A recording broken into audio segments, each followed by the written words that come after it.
যুক্তরাষ্ট্রের president Donald ট্রাম্পের ভাষণ চলাকালীন ইসরায়েলের পার্লামেন্টে হঠাৎ করে হট্টগোল সৃষ্টি হয়েছে।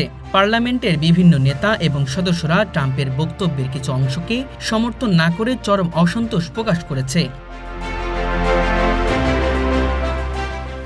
বিশেষ করে মধ্যপ্রাচ্যের চলমান যুদ্ধবিরতি, গাজা ও ইসরায়েলের মানবিক পরিস্থিতি এবং আন্তর্জাতিক নীতিমালার উপর ট্রাম্পের মন্তব্যকে নিয়ে বিরোধীরা কড়া প্রতিক্রিয়া দেখিয়েছেন। পার্লামেন্টে বসে থাকা কিছু সদস্য বক্তৃতা চলাকালীনই ইস্টার নিয়ে স্লোগান দিতে শুরু করেন এবং ট্রাম্পের বক্তব্য বন্ধ করার চেষ্টা করেন।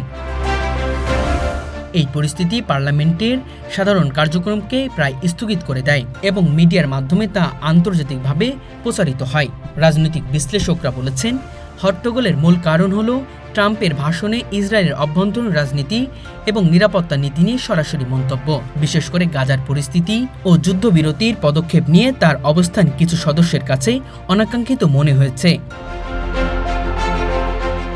সাংবাদিকরা সরাসরি উপস্থিত থেকে পরিস্থিতি রিপোর্ট করেছে যে বক্তৃতার মধ্যে অন্তত কয়েকজন সদস্য পার্লামেন্টের মাইক্রোফোনে বক্তব্য রাখার চেষ্টা করেন এবং ট্রাম্পের বক্তব্যকে সমালোচনা করেন।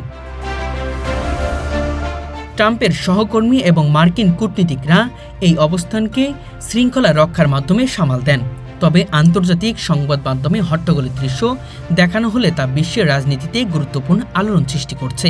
বিভিন্ন রাজনৈতিক দল ও নেতা মধ্যপ্রাচ্যের শান্তি প্রক্রিয়ার বিভিন্ন দল প্রকাশ করছে এবং ট্রাম্পের উপস্থিতি সেই মতভেদের তীব্রতা বাড়িয়েছে। পাশাপাশি এটি ইসরায়েল ও যুক্তরাষ্ট্রের সম্পর্ক ও মধ্যপ্রাচ্যের রাজনৈতিক স্থিতিশীলতার উপর প্রভাব ফেলতে পারে। বিশ্লেষকরা সতর্ক করে বলেছেন, পার্লামেন্টের এমন হট্টগোল আন্তর্জাতিক কূটনীতিতে নতুন চ্যালেঞ্জ সৃষ্টি করতে পারে। মানবিক দিক থেকেও পরিস্থিতি গুরুত্বপূর্ণ।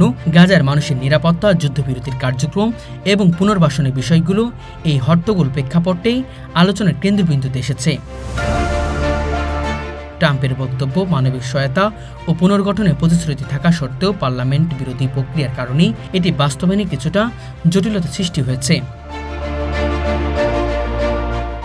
সংক্ষেপে বলা যায়, ডোনাল্ড ট্রাম্পের ভাষণ চলাকালীন ইসরায়েলি পার্লামেন্ট হট্টগোল আন্তর্জাতিক ও আঞ্চলিক নীতিতে উত্তেজনা সৃষ্টি করেছে।